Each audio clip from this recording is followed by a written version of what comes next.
तो आपको कोई ऐसी सीट लगी नहीं कि मैं ये इस पे लड़ लेता हूँ जहां मुझे प्रचार करने में नहीं आना पड़े, ये जीत। आप कह रहे हैं हमारी सरकार आएगी, पहला फैसला हम शराबबंदी कर दें। आपको नहीं लगता कि बहुत बड़ा अन्याय होगा लोगों के साथ? नहीं, देखिए, मैं ये जानना चाहता हूँ आज की तारीख में या बिहार की पॉलिटिक्स में लालू यादव बड़ा फैक्टर होते हैं या नीतीश कुमार? आपको ईवीएम पर भरोसा है या आप मुझे लिख के दे सकते हैं? लिख के दे सकते हैं। कागज पेन दे देना भैया जरा, अगर किसी के पास हो। चलिए, आप जो लास्ट में जो आप मुझे लिख के भविष्यवाणियां बताना चाहते हैं वो लिख दीजिए। 19/10/2025 को लिख के आपको दे रहा हूं, आप रख लीजिए इसको। प्रशांत किशोर ने इंटरव्यू के दौरान एक भविष्यवाणी हमको साइन करके लिख कर दी जब 19 अक्टूबर को कि ये बिहार चुनाव में होने जा रहा है, ये चीजें हैं। तो क्या है ये भविष्यवाणी? इसको जानने के लिए आपको पूरा इंटरव्यू देखना पड़ेगा। Stay tuned.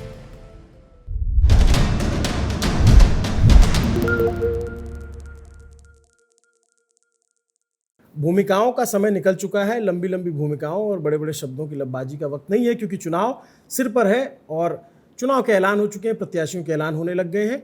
अब जो व्यक्ति हम जिनका इंटरव्यू करने आए हैं वो भी किसी परिचय के मोहताज नहीं है, लेकिन मैं ये कह सकता हूँ कि biggest keyword of Bihar election, internet की दुनिया का जो सबसे बड़ा कीवर्ड है, अगर राजस्थान में बाड़मेर में या मध्य प्रदेश के धार में, तो बिहार को लेकर के प्रशांत किशोर की बात हो रही है। नमस्ते, अभिनव पांडे नाम है मेरा और न्यूज़ पिंच की टीम इंटरव्यू करने आई है प्रशांत किशोर का। स्वागत है प्रशांत जी। धन्यवाद।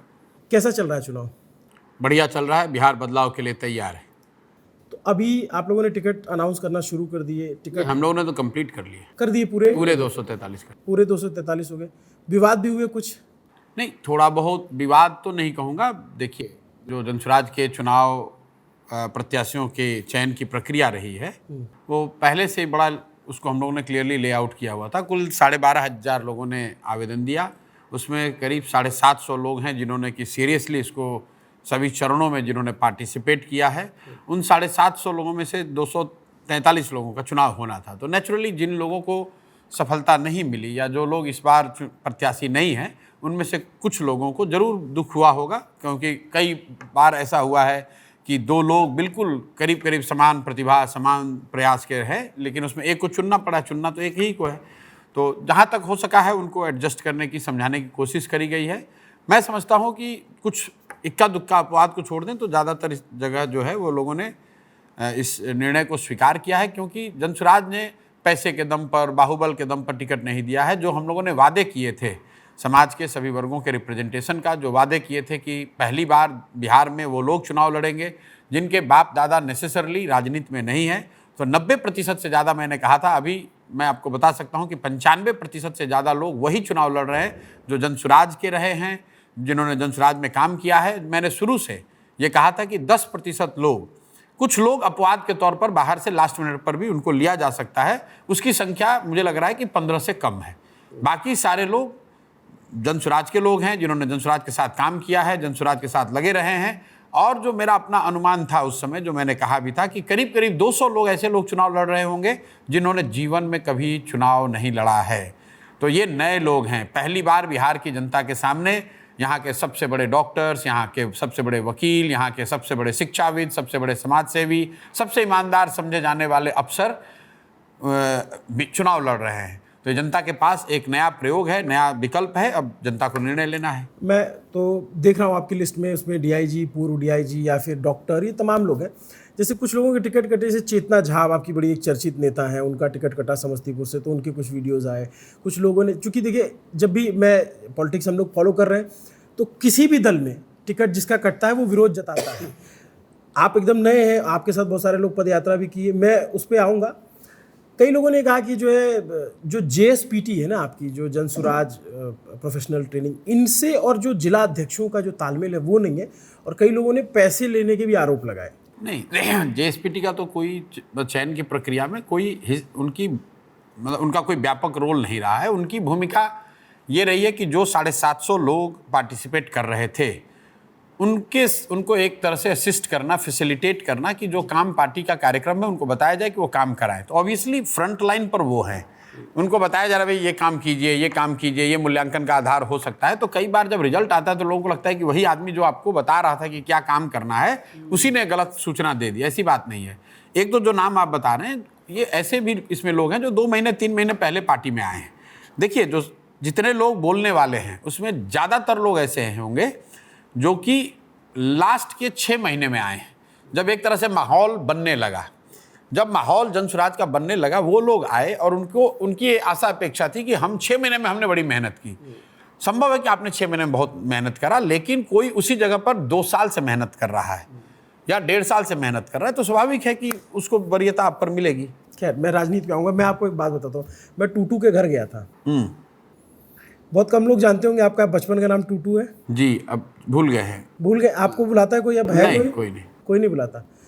कोनार आपका जो गांव है, वहाँ पे मैं गया और मैं थोड़ा सा उस पर ले जाऊंगा कि लोग, पता है, आपसे ज़्यादा आपके पिताजी की बात करते हैं। बिल्कुल, मेरे पिताजी का ही नाम वहाँ ज़्यादा है, क्योंकि मैंने कोनार के लिए या कोनार के समाज के लिए कुछ नहीं किया है। मेरे पिताजी ने वहाँ बहुत कुछ किया है। वो वहाँ के लड़के रहे हैं और जब उनको सफलता मिल गई, वो डॉक्टर बन गए, तो सामाजिक व्यक्ति थे, बहुत ज़्यादा समाज में उनका प्रभाव है। तो मैं सिर्फ कोनार ही नहीं, उसके अगल बगल के कई इलाकों में आप जाएंगे तो लोग मुझे आज भी डॉक्टर श्रीकांत पांडे के लड़के के, डॉक्टर साहब के लड़के के नाम से ही जानते हैं। अब बुजुर्ग मिले थे जो, वो सब कह रहे थे कि डॉक्टर साहब के बहुत अच्छे थे और ये। हाँ, बिल्कुल। आपको लेकर के अच्छी बातें नहीं करते? हाँ, बिल्कुल, क्योंकि मुझे इतना वो जानते भी नहीं है और मेरे पिताजी का नाम मेरे से वहाँ बहुत बड़ा है। उनका कद भी बड़ा है, उनका काम भी बड़ा है। आप कब जाओगे गाँव पलट के? जाएंगे, अभी तो वोट करने जाएंगे वहाँ पर। मेरा वोटर लिस्ट में वहीं पर नाम है, तो वोट करने जाएंगे। आपके क्या? अच्छा, एक बात, हाँ, इससे याद आई, आपकी बड़ी चर्चा थी कि आप अपनी होम सीट से चुनाव लड़ सकते हैं। आपने जो कैंडिडेट उतारा, रितेश, बहुत मेहनती है, मैं उनको देख के आया हूँ। काफ़ी गांव-गांव घूमते हैं, सेलिब्रिटी होने के बावजूद, और काफ़ी मेहनत कर रहे हैं। लेकिन चर्चा थी कि आप लड़ सकते थे, आप नहीं लड़ सकते थे, लेकिन पार्टी में जो ये तय हुआ कि मैं सबसे बड़ी जिम्मेवारी हमारी है। बहुत तेरे लोग जिन्होंने अपनी नौकरी छोड़ी है, अपनी पूरी जीवन की कमाई हुई प्रतिष्ठा दांव पर लगाई है और मेरे कहने पर चुनाव लड़ने आए हैं।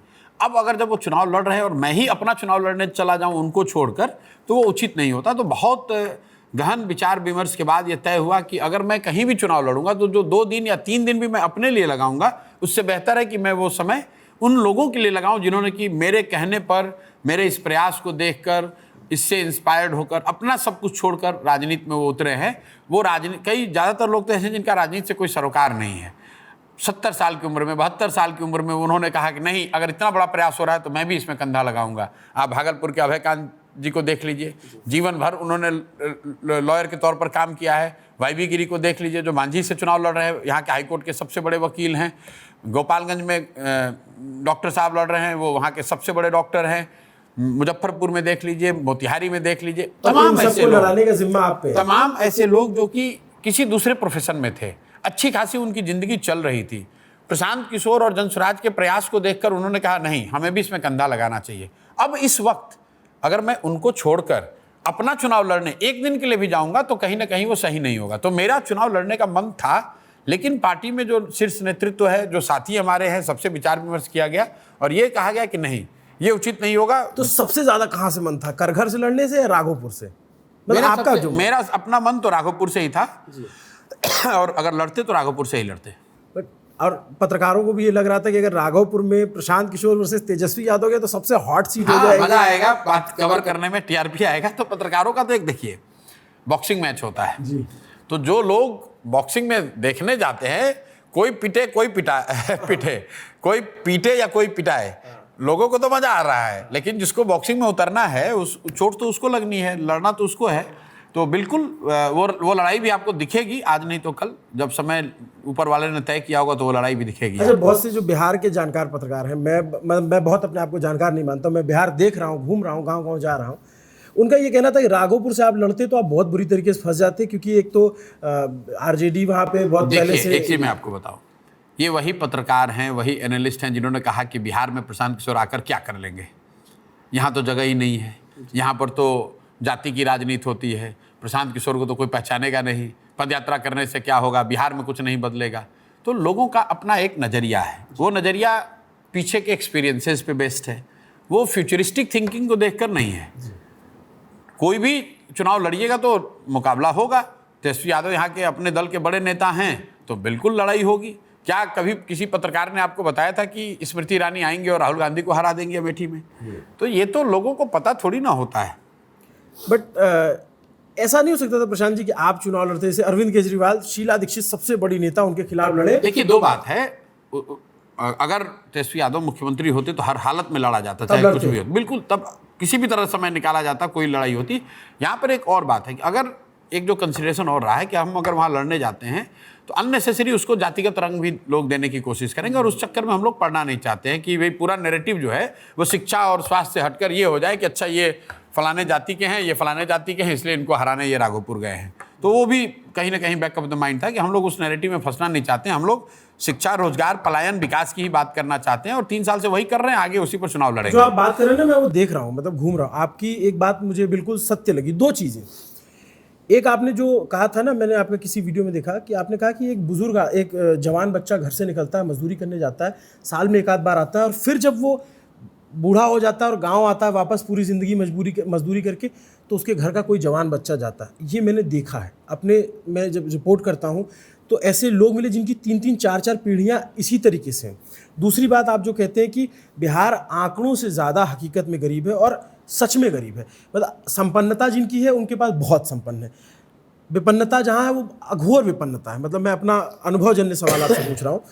आप इतना घूमे पूरे बिहार में, लगभग मुझे लगता है कि इधर हाल फिलहाल में आपसे ज़्यादा तो कोई नहीं घुमा होगा। पूरे बिहार के इतिहास में मेरे से ज़्यादा यहाँ घूमने वाले तो मुझे लगता है कि शायद विनोबा जी 8-10 साल यहाँ घूमे हैं, वरना 3 साल मेरे से ज़्यादा कोई नहीं घूमा है। तो आपको कोई ऐसी सीट लगी नहीं कि मैं ये इस पे लड़ लेता हूँ जहाँ मुझे प्रचार करने भी नहीं, नहीं, ये जिता प्रचार करने राघोपुर में भी नहीं जाते। अच्छा, वो बात नहीं है, क्योंकि वहाँ भी प्रचार करके नहीं जीता जा सकता है। जीत और हार तो इसी पर होती कि भाई पूरा जो लोग तेजस्वी के विरोध में हैं वो प्रशांत किशोर के साथ खड़े हो जाते हैं। वो प्रचार करने की बात नहीं है। बात सिर्फ इतनी है, 2 बातें, एक तो समय की मर्यादा है, दूसरा कि क्या इसको नैरेटिव उस तरह लोग बिल्ड कर देंगे जो वो चाहते हैं, जाति की ओर मोड़ने का प्रयास, कि भैया ये फलाने जाति के हैं इसलिए एक जाति विशेष के नेता को हराने के लिए राघोपुर आए हैं, इसलिए मैं उस चक्कर में पड़ना नहीं चाहता हूँ।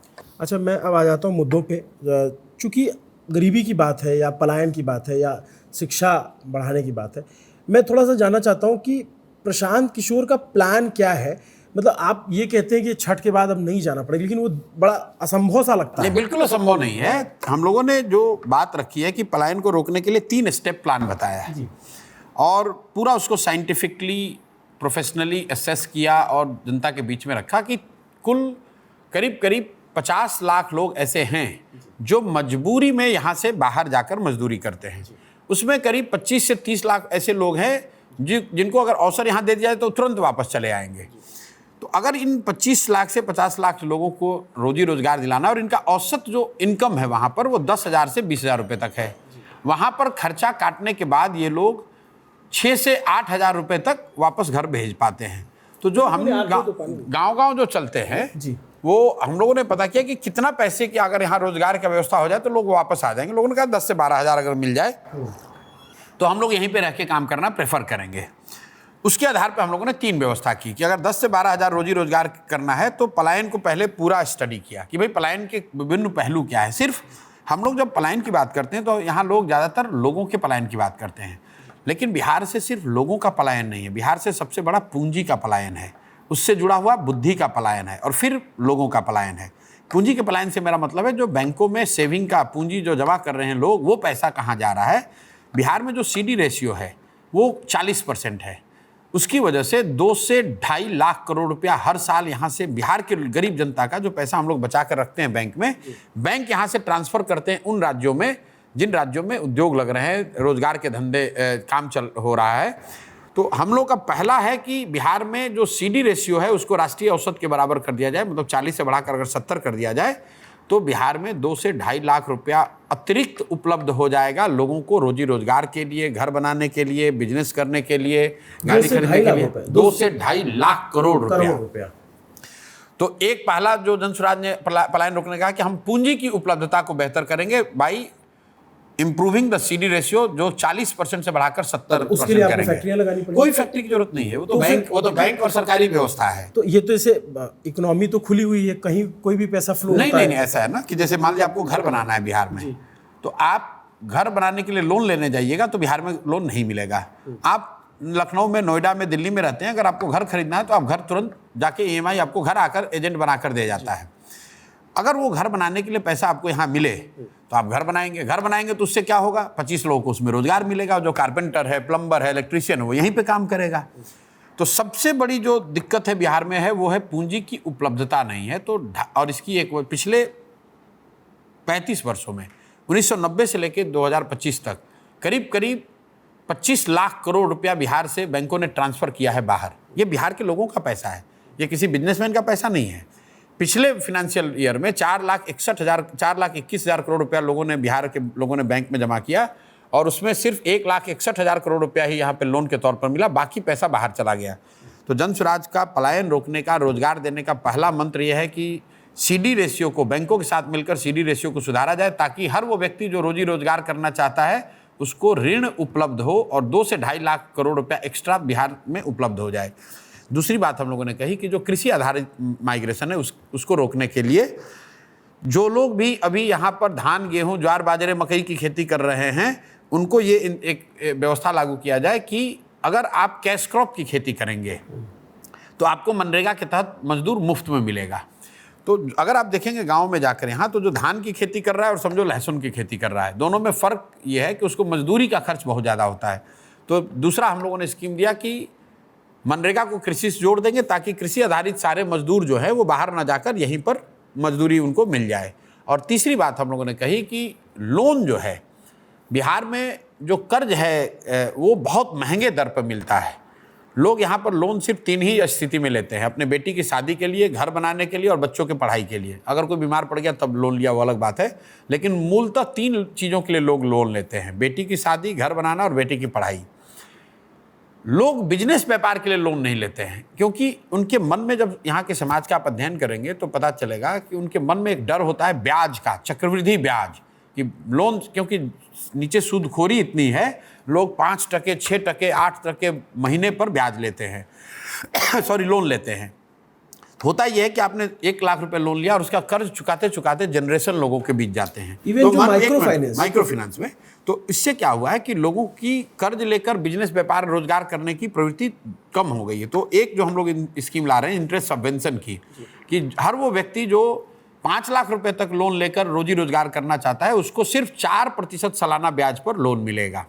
तो अगर 1 लाख करोड़ रुपया लोन पूरे समाज को मिलना है तो सरकार में के बजट में मुझे 6,000 करोड़ का प्रावधान करना होगा। 6,000 करोड़ रुपया हम लोग देंगे और 4,000 करोड़ लोग अपना देंगे, तो 1 लाख करोड़ रुपए की पूंजी उपलब्ध हो जाएगी। इन तीनों चीज़ों को, एक सीडी रेशियो को सुधार कर 2 से 2.5 लाख करोड़ रुपया एक्स्ट्रा मुहैया कराया जाए, दूसरा मनरेगा को कृषि से जोड़ दिया जाए, और तीसरा हर वो व्यक्ति जो रोजी रोजगार करना चाहता है उसको 4% सालाना ब्याज पर पूंजी उपलब्ध करा दिया जाए। इन तीनों चीज़ों को जब हम लोगों ने सिमुलेट किया, इकोनॉमेट्रिक्स में उसको लगाइएगा, देखिएगा, तो आपको पता चलेगा कि इससे करीब 40 से 50 लाख नए रोजगार के अवसर पैदा हो सकते हैं। वही जन स्वराज का मंत्र है कि साल भर के अंदर पलायन बंद।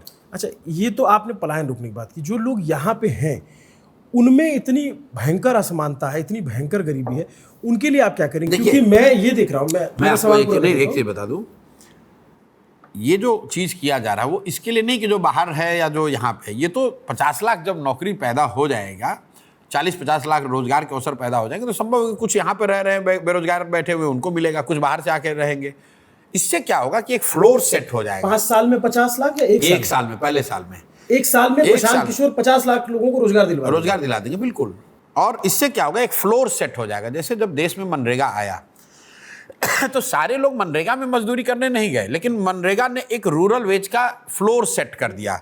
अगर 15,000 रुपए में बिहार में 15,000 का 12,000 का रोजी रोजगार हो जाए, उसके बाद भी मजदूर बाहर जाएंगे, लेकिन वो 12,000 15,000 के लिए नहीं जाएंगे, वो 25,000 के लिए जाएंगे, 30,000 के लिए जाएंगे। हमने भी पलायन किया, आपने भी इसको आप समझ लीजिए। नहीं, वो तो बहुत थोड़ा अपर लेवल का पलायन हो गया।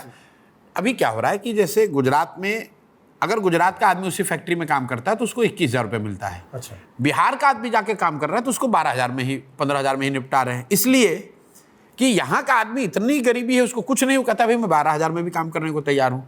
तो जैसे ही हम लोग 20, 25, 30 लाख लोगों को यहाँ 12-15,000 रुपये का रोजगार कर देंगे तो एक फ्लोर सेट हो जाएगा, ताकि अगर वो बाहर भी जाएगा तो उसकी आमदनी बढ़ेगी, वो 20,000 रुपये के नीचे, 30,000 के नीचे काम नहीं करेगा। ये तो आपका प्लान है। मैं अब थोड़ा सा जो गैर बराबरी उस पर आना चाहता हूँ, इससे थोड़ा आपकी विचारधारा मुझे और स्पष्टता से पता चलेगी। समाज में, पूरे देश में है जाति की राजनीति और जातिवाद, हर पूरे देश में। आप चूंकि बिहार के लिए काम करें तो मैं बिहार के लिए जाना चाहता हूँ। जिस तरीके से जो जातियाँ पिछड़े तबके पे दबी हुई हैं, एकदम हाशिए पे, जिनकी हसरत सदियों से है, क्या आपको लगता है कि जो आरक्षण का स्वरूप है वो सही ढंग से लागू है? नहीं, इस चीज़ को बहुत गहराई से हम लोगों ने अध्ययन करके हम लोग का मैनिफेस्टो आएगा या जो जनसुराज के विचार हैं उसको देखिए। समतामूलक समाज की जो परिकल्पना है, जो इनइक्वालिटी की आप बात कर रहे हैं, और समाजवादियों ने या सामाजिक न्याय की बात करने वालों ने समतामूलक समाज की बात कही, तो जो हमने 3, 4, 5 साल में अध्ययन किया है, बिहार में भी देखा है, मैंने ये कहा कि जो नौकरियों में आरक्षण की व्यवस्था है ये काफ़ी नहीं है। ये होना चाहिए, हो रहा है, चलता रहना चाहिए, लेकिन इसके साथ साथ जब तक राजनीतिक भागीदारी और शिक्षा, पूंजी और जमीन के बंटवारे में उनकी हिस्सेदारी नहीं होगी, तब तक आप समतामूलक समाज की कल्पना नहीं कर सकते हैं। वो बात करना ही बेमानी है। जनसुराज ने यह कहा है कि नौकरियों में आरक्षण के साथ राजनीतिक भागीदारी, जो हम लोगों ने कहा, आप देख लीजिए सबसे ज़्यादा अति पिछड़ा समाज के लोगों को टिकट किसने दिया है? जनसुराज ने दिया है। गैर आरक्षित सीटों पर भी काबिल दलित समाज के 5 से ज़्यादा लोगों को टिकट किसने दिया है? जनसुराज ने दिया है। और अगर जनसुराज की व्यवस्था जब बनती है नवंबर में, उसके बाद शिक्षा, जमीन और पूंजी, उसके बंटवारे में जब तक आप भागीदारी सबकी सुनिश्चित नहीं करेंगे, तब तक सफलता नहीं मिल सकती है। जैसे बिहार में जातीय जनगणना हुआ, जो आंकड़े आए उसने बड़े क्लियर आंकड़ों में दिख रहा है कि जो लोग पिछले 30-35 साल से सामाजिक न्याय का नारा लगाकर लोगों का वोट ले रहे हैं, आज भी बिहार में 3% से कम दलित परिवार के बच्चे 12वीं पास कर रहे हैं। 6% से कम, 5% से कम अति पिछड़ा समाज के बच्चे 12वीं पास कर रहे हैं, और 7% से कम मुस्लिम समाज के बच्चे 12वीं पास कर रहे हैं। तो जो बात आप बता रहे हैं आरक्षण की, आरक्षण का विवाद तो अलग है, आरक्षण पर चर्चा अलग विषय है। सबसे बड़ी बात है कि जब आपके बच्चे 12वीं पास ही नहीं करेंगे, तब तो आरक्षण आप चाहे 10% रखो या 100%, उसको तो उसका लाभ मिलना नहीं है।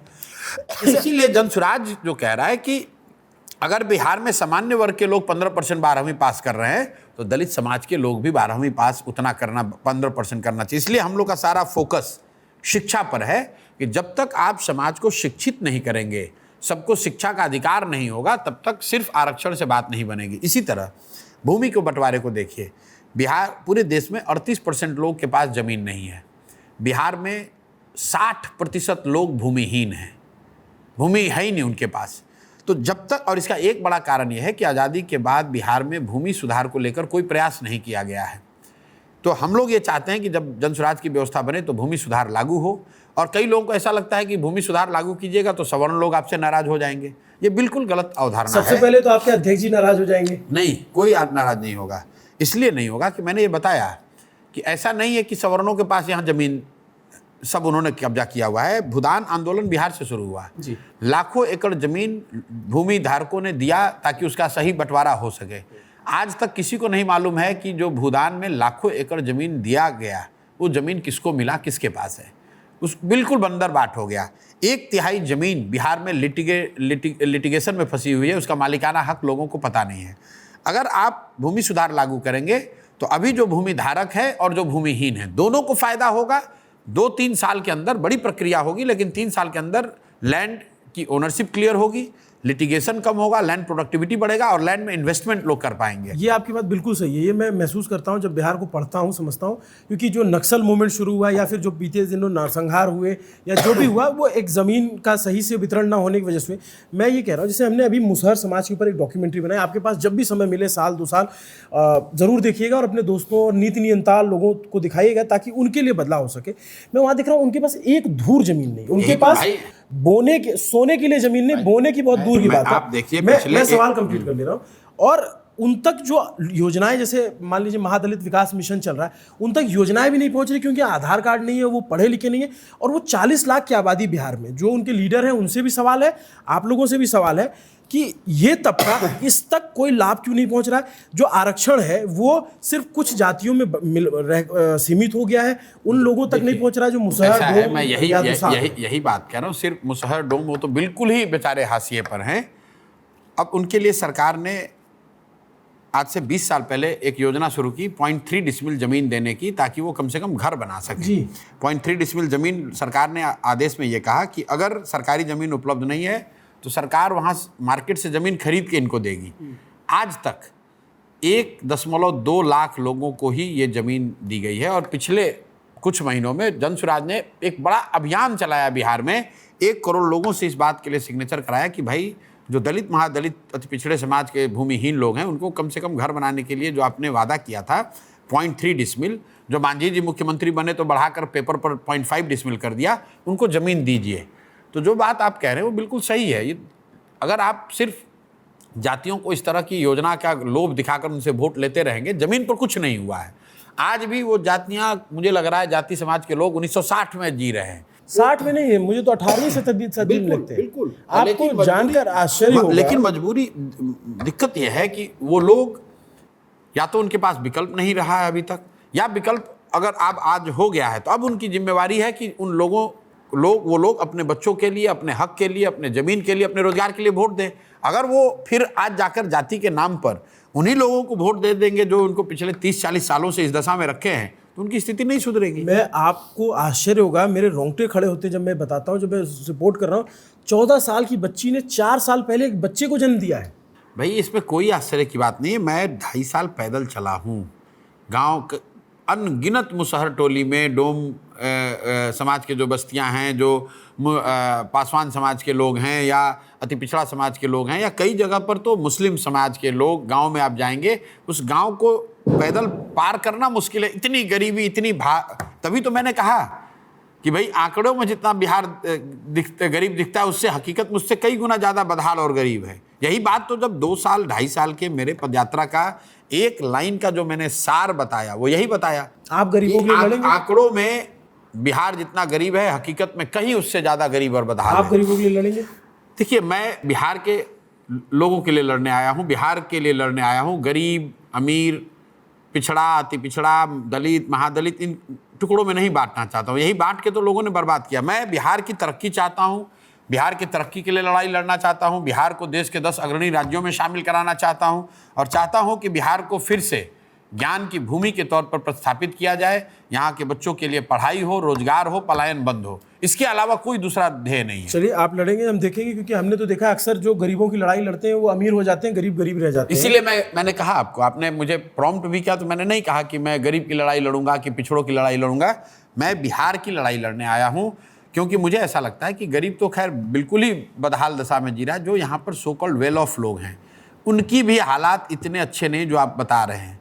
मैं पैदल चला हूँ, 20-20, 30-30 बीघे के मालिक जी, वो आकर पैदल चलते हुए 10,000, 20,000 रुपये नौकरी के लिए लोग हाथ जोड़ते हैं कि भैया हमारे घर में एक लड़का है, इसको 20,000 का नौकरी, कुछ अपने साथ रख लीजिए, 20,000 का नौकरी दिलवा दीजिए।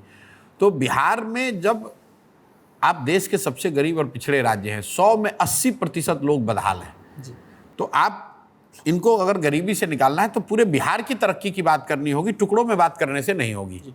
मैं अगले टॉपिक पे आता हूँ, शराबबंदी। आप कह रहे हैं कि हमारी सरकार आएगी, पहला फैसला हम शराबबंदी कर देंगे।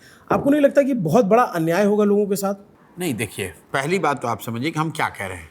हम ये कह रहे हैं कि जैसे जनसुराज की व्यवस्था बनेगी, हम फर्जी शराबबंदी के कानून को हटा देंगे। ठीक है, क्योंकि बिहार में शराबबंदी नहीं है। ये सत्य है। बिहार तो अगर ये सत्य है तो जो अभी कानून बना हुआ है, शराबबंदी के नाम पर एक फर्जी कानून बना हुआ है, उस कानून की वजह से शराब की दुकानें बंद हो गई और हर घर में शराब बनने और बिकने लगा।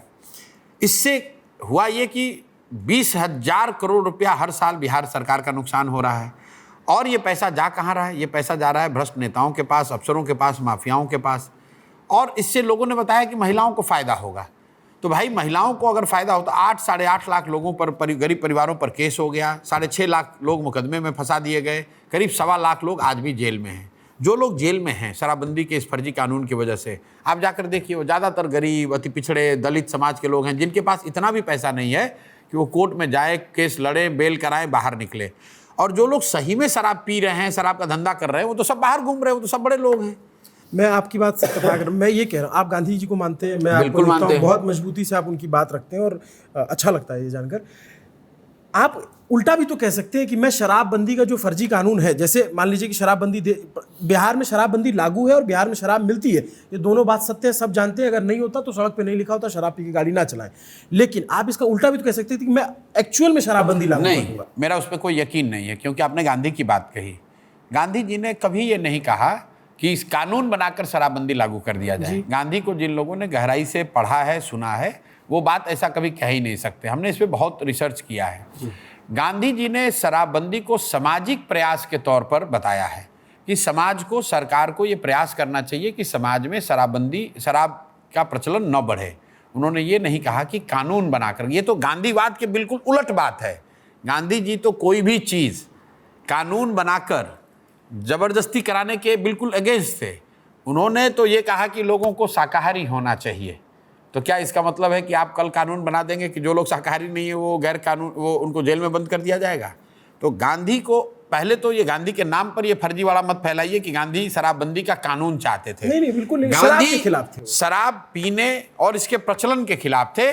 गांधी जी ने अगर शराब के कानून, शराब को रोकने के लिए कानून बनाने की बात कही होती तो देश आज़ाद हुआ। उस समय गांधी जी कह देते कि पूरे देश में कानून बना दो।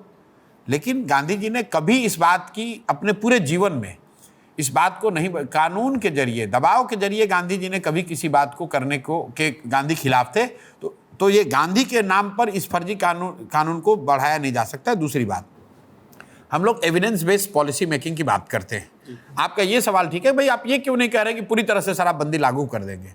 इसलिए कि दुनिया भर में, अमेरिका से, खाली बिहार का बात छोड़िए, भारत का, अमेरिका से लेकर दुनिया भर के देशों ने इस बात की कोशिश की है अलग अलग समय में कि शराबबंदी लागू किया जाए। और लोगों ने ये पाया, सरकारों का, समाज का, राष्ट्र का, राज्यों का ये अनुभव रहा कि ये संभव ही नहीं है। अच्छा। तो उन्होंने ये कर दिया कि इसको रेगुलेट करना बेहतर ऑप्शन है बजाय इसके कि इसको बंद कर दिया जाए। तो अगर आप एविडेंस, दुनिया में कहीं इस बात का प्रमाण ही नहीं है कि शराबबंदी लागू किया जा सकता है, तो प्रशांत किशोर भी आएंगे तो उसको लागू नहीं कर पाएंगे।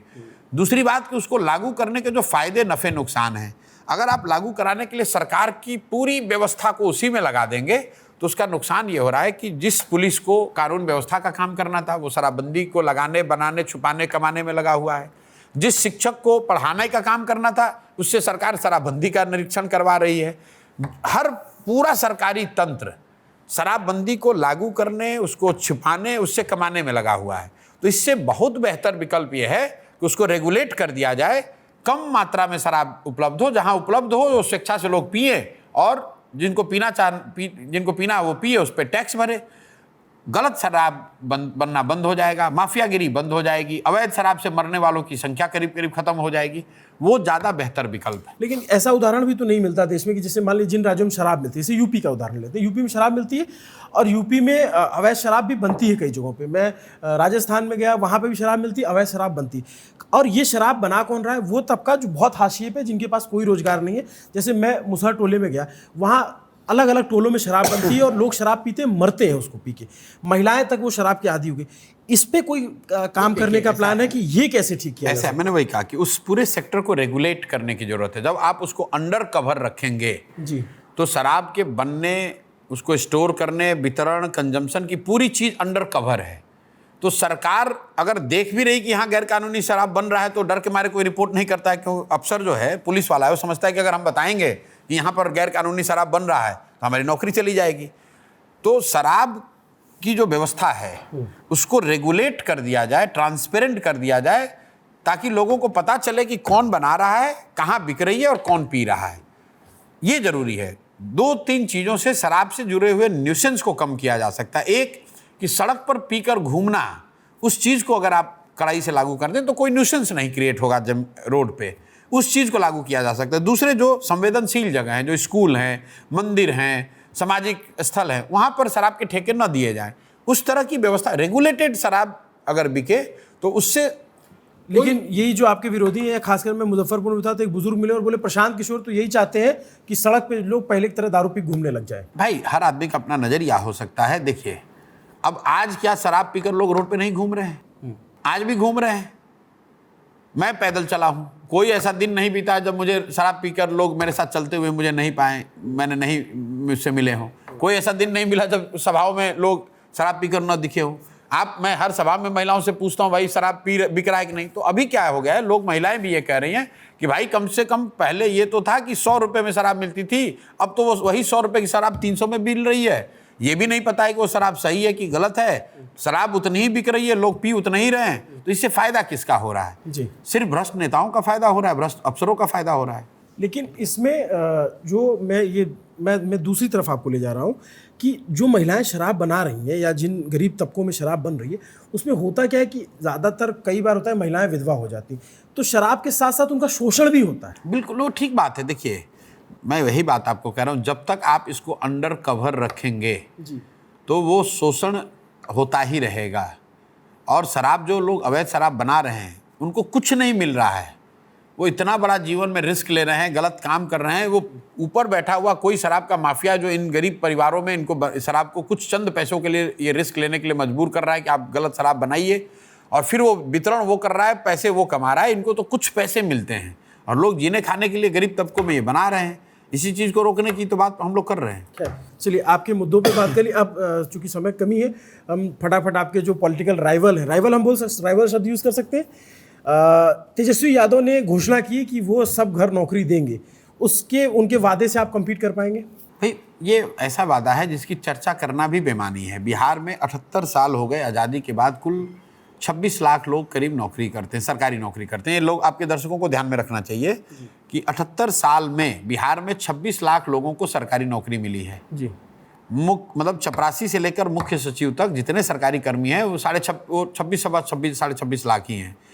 और इस 78 साल में 18 साल राजद की भी सरकार रही है, 15 साल लालू जी, नीतीश राबड़ी जी, और 3 साल तेजस्वी यादव खुद उप मुख्यमंत्री और मुख्यमंत्री रहे हैं। तो जो 78 साल में 26 लाख लोगों को नौकरी मिली, ये भाई साहब कह रहे हैं कि हम 20 महीने में 3.5 करोड़ नौकरी दे देंगे। 3.5 करोड़ नौकरी, अगर एक आदमी को 20,000 रुपये भी खर्च अगर हो, तो आप जरा जोड़ लीजिए कि 3.5 करोड़ गुने 20,000 गुने 12 कितना पैसा होता है। बिहार का जो टोटल बजट है उससे करीब वो 10 गुना ज़्यादा है। तो इस वादे को, या इस बात को, वादा भी मैं नहीं कहूँगा, मैं एक ही लाइन में कहता हूँ, या तो ये मूर्ख हैं या फिर सिरे से पूरे समाज को मूर्ख बनाने की कोशिश कर रहे हैं।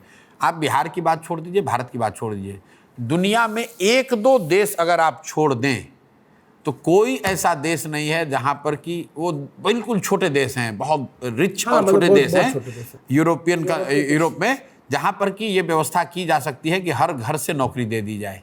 ये संभव ही नहीं है। तो ये तो सिरे से मूर्ख बनाने वाली बात है और इसको कोई समाज गंभीरता से लेता भी नहीं है। और नीतीश कुमार जी की पॉलिटिक्स पे, क्योंकि आप उनके साथ लगातार काम किए, नीतीश कुमार की मौजूदा पॉलिटिक्स पे आप क्या सोचते हैं? कुछ नहीं, नीतीश कुमार अपने राजनीति के अंतिम दौर में हैं, शारीरिक और मानसिक तौर पर थक चुके हैं, स्वस्थ नहीं हैं, और ये दिख रहा है। जब मैंने कहनी शुरू की है, उसके बाद मीडिया ने भी इस बात पर ध्यान दिया। नीतीश कुमार ना कोई बयान देने की स्थिति में है, ना कोई सभा करने की स्थिति में है, ना उनको इस बात का ज्ञान है कि राज्य में हो क्या रहा है। उनको तो ये भी नहीं पता है कि उनके इर्द गिर्द क्या हो रहा है या उनके अगल बगल के लोग क्या कर रहे हैं।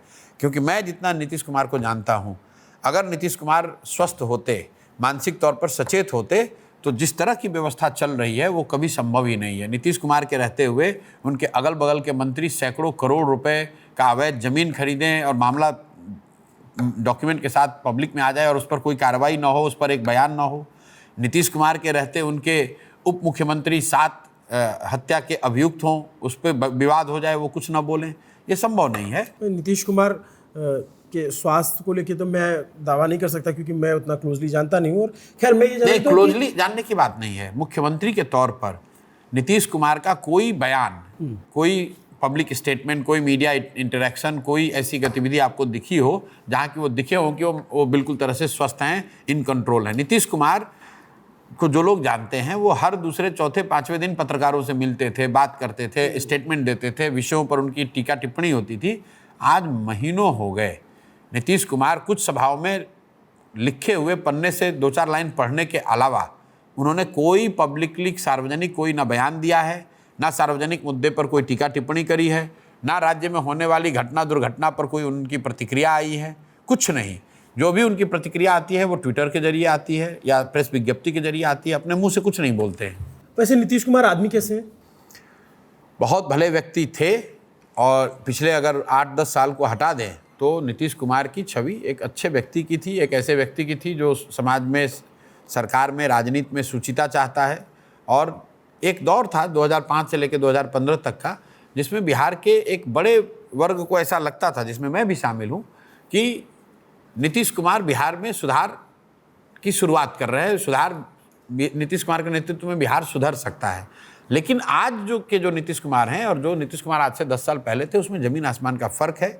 आज के नीतीश कुमार प्रशासक के तौर पर, नेता के तौर पर और व्यक्ति के तौर पर, तीनों ही मापदंडों जैसे उनके लिए लोग कहते हैं कि वो ईमानदार व्यक्ति रहे। व्यक्तिगत तौर पर आज भी ईमानदार है, लेकिन मैंने जो बताया कि प्रशासक के तौर पर उनकी छवि थी सुशासन बाबू की, आज उनकी छवि है अफसरशाही वाले राज के नेता की। नेता के तौर पर उनकी छवि थी कि इनमें राजनीतिक सूचिता बाकी है। चुनाव नहीं हारा था उनका दल 2014 में, लेकिन उन्होंने वो नहीं हारे थे, उनका दल हारा था, लेकिन उन्होंने पद छोड़ दिया था।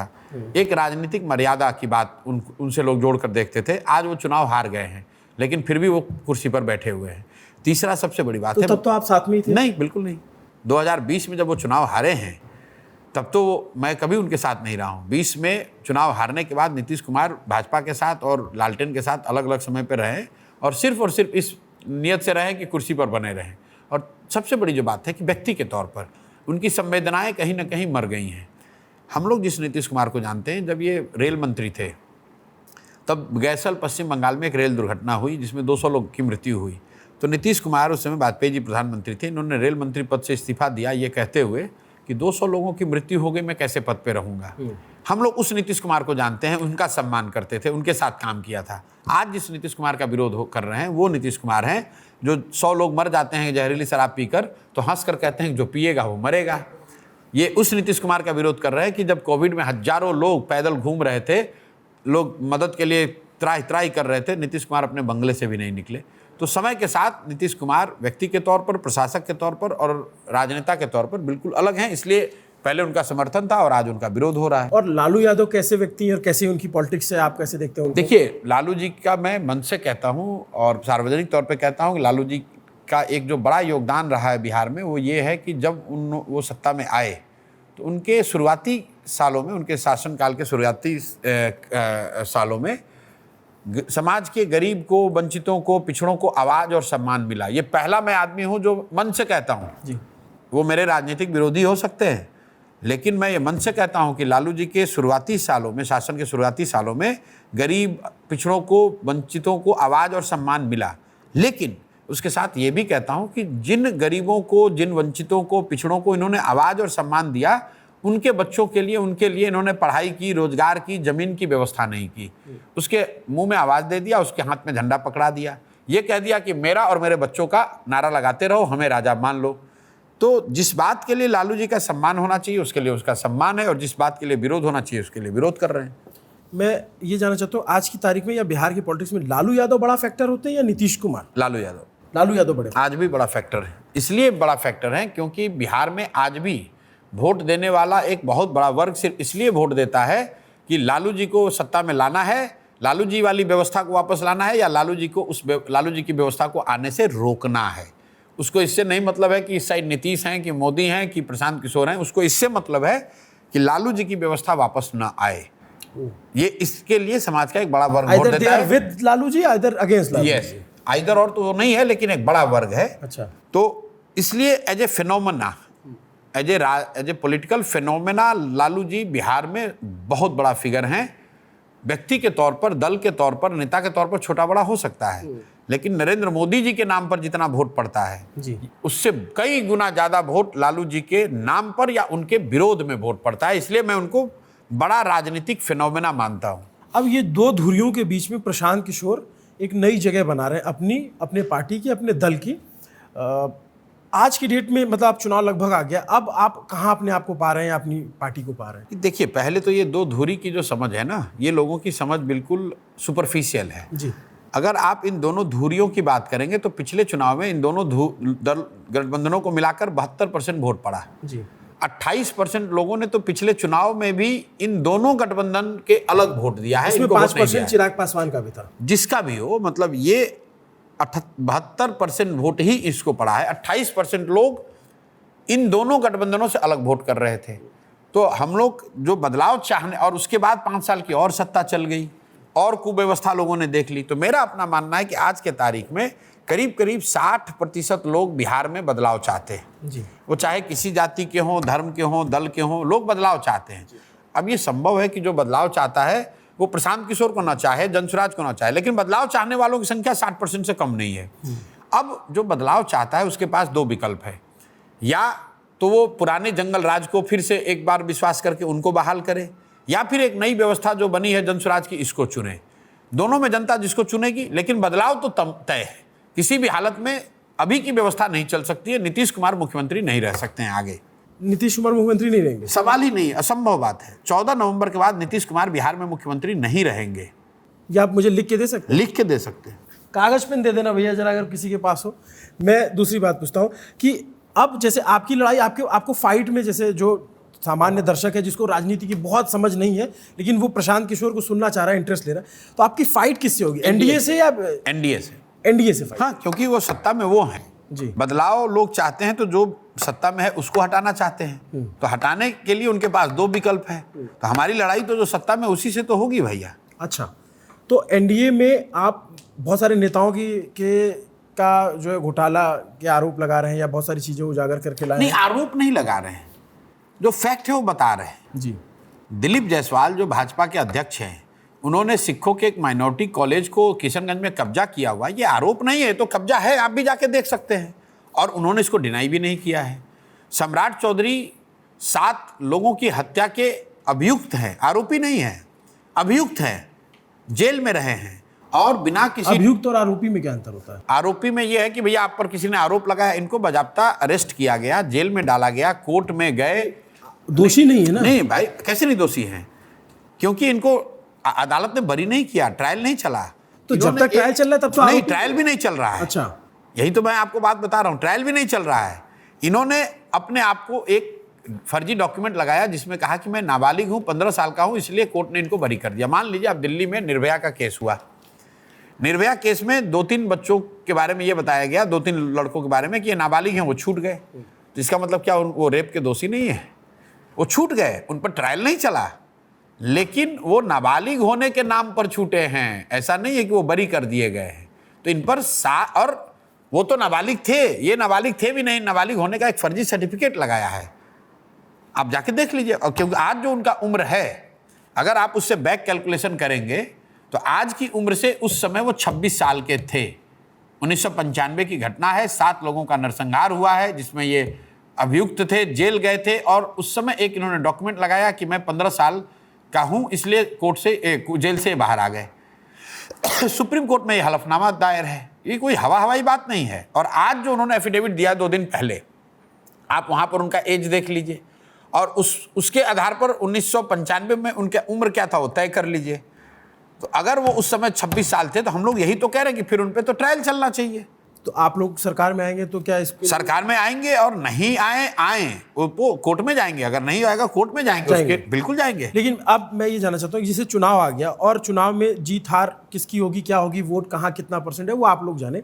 मैं जानता हूँ अगर आपके कैंडिडेट जीतते हैं, आप जैसे बार बार कहते हैं या तो अर्श पे होंगे या फर्श पे होंगे, अगर आपका 10 कैंडिडेट जीते, 20 जीते, 50 जीते, 15 जीते, अगर ये स्थिति होती है 150 जीते, अगर आपकी पूर्ण बहुमत की सरकार बन गई, आपको मुबारक। अगर नहीं बनती और ऐसी स्थिति बनती है कि प्रशांत किशोर के बिना किसी पार्टी की सरकार नहीं बनेगी, तो प्रशांत किशोर किसके साथ जाएंगे? देखिए, विचारधारा के आधार पर हम लोग भाजपा के विरोध में हैं जी। तो किसी भी हालत में हम लोग भाजपा से तो, या भाजपा से जुड़े हुए व्यवस्था से तो हम लोगों का कोई लेना देना कभी नहीं जाएंगे। लेकिन हम लोगों ने दूसरी बात कही, हम यहाँ सत्ता पक्ष और विपक्ष की राजनीति करने नहीं आए, हम यहाँ समाज की, सड़क की राजनीति करने आए हैं। तो अगर ऐसी स्थिति बनेगी, तो पहले तो वो स्थिति होनी नहीं, लेकिन अगर बनेगी तो सारे लोग जो जीत कर आएंगे उनको बैठाया जाएगा, उनसे बात की जाएगी कि अगर आपको समाज और सड़क की राजनीति करनी है तो जनसुराज में बने रहिए, फिर से होने दीजिए चुनाव। ये तो आप तो देश पे बोझ डाल देंगे। कैसे बोझ डाल देंगे? फिर इतना करोड़ अगर भाई, अगर जनता जो चुनेगी वो पाएगी। ये तो देखिए, जैसे रामदास जी ने किया था कि उन्होंने शर्त रख दी कि मैं आपको बता रहा हूँ, जो बोइएगा वो काटिएगा। जनता के पास अभी अवसर है, आपको जिसको जिताना है क्लियर मैंडेट दीजिए। आप ये कह रहे क्लियर मैंडेट, तो नहीं तो मैं सरकार नहीं बनाऊंगा। नहीं, बिल्कुल नहीं बनाएंगे। क्यों बनाएंगे? जब हमें जनता का मत नहीं मिलेगा तो मैं क्यों बनाऊंगा? तो 15 विधायक रहकर मान लीजिए भाई पे नहीं करना है, नहीं करना है। तो विपक्ष की राजनीति कर सकते नहीं करना है, हमें समाज की राजनीति करनी है। 15 विधायक पक्ष या विपक्ष में बैठकर बिहार का सुधार नहीं कर सकते हैं। बिहार के सुधार के लिए 150 विधायक चाहिए। तो इतने लोग जो जिता के भेजेंगे उनके साथ छल नहीं होगा? नहीं, क्या छल की क्या बात है? अगर हम छल तो तब होगा जब उन्होंने नई व्यवस्था परिवर्तन के लिए जनसुराज पर वोट दिया और कल जाके मैं गठबंधन कर लूं, वो छल होगा। जैसे दुष्यंत चौटाला ने। नहीं, वो तो फिर छल हो जाएगा। वोट जनसुराज को कौन देगा जो बदलाव चाहता है? वोट जनसुराज को कौन देगा जो कह रहा है कि भैया किसी भी हालत में गठबंधन नहीं चाहिए, हम लोग को जनसुराज की व्यवस्था चाहिए? तो अगर मैं उससे इतर कुछ करूंगा तब तो छल होगा। अच्छा, आपको ईवीएम पर भरोसा है? बिल्कुल भरोसा है। जो व्यवस्था सरकार की चल रही है, मैं देखिए, जब तक मेरे पास प्रमाण न हो किसी चीज़ का, मैं बोलता नहीं हूँ। मेरे पास इस बात का प्रमाण नहीं है कि ईवीएम में मैनिपुलेशन हो रहा है। चर्चा हो सकती है, आप घर में बैठ के चर्चा हो सकती है कि शायद हो रहा है, शायद हो रहा होगा, लेकिन मेरे पास उसका प्रमाण नहीं है, तो मुझे उसके बोलने का अधिकार नहीं है। अगर मेरे पास प्रमाण है कि ईवीएम में मैनिपुलेशन हो रहा है तो मैं तो इलेक्शन में पार्टिसिपेट ही नहीं करूंगा। अच्छा, अब आखिरी कुछ दो तीन सवाल मेरे बस हैं। ये जो फिल्म कल्चर या फिल्म स्टार आते हैं पॉलिटिक्स में अचानक से, जैसे पवन सिंह आए, खेसारी लाल यादव, अब मैथिली ठाकुर को टिकट दिया जो भी सिंगर है, सेलिब्रिटी, इस पॉलिटिक्स को प्रशांत किशोर कैसे देखते देखिए, हैं? समाज में हर पॉलिटिक्स की एक अच्छी बात है राजनीति की कि हर विधा के लोग आ सकते हैं। तो अगर कोई वकील आ सकता है, अगर कोई समाज सेवी आ सकता है, अगर कोई राजनीतिक कार्यकर्ता आ सकता है, डॉक्टर आ सकता है, तो मूवी में भी काम किया हुआ व्यक्ति आ सकता है। अच्छा, एक बात और, हर वो व्यक्ति जो समाज के लिए कुछ करना चाहता बट है। लोग कई बार आरोप ये लगाते हैं ना कि इनको अभी पता ही नहीं कि इनके इलाके में कितने प्रखंड नहीं, वो हैं। ठीक जैसे बात एक बार है। आपने नहीं, वो बात तो आप राजनेताओं के लिए भी कह सकते हैं। बहुत लोग जो 20-20 साल से यहाँ राजनीति कर रहे हैं, उनको नहीं पता है कि प्रखंड कितने हैं। अच्छा, आपको पता, आपको सोशल मीडिया पर आप बहुत वायरल होते हैं। एक आपकी रील बहुत वायरल हुई, कुशवाहा समाज को लेकर के, वो कट करके लगाया गया, हम देख के समझ पा रहे थे। तो इस तरीके के नैरेटिव वो कैसे टैकल करते हैं? ये तो डेस्परेशन शो करता है कि आप, मतलब ये तो आप कानूनन अपराध कर रहे हैं।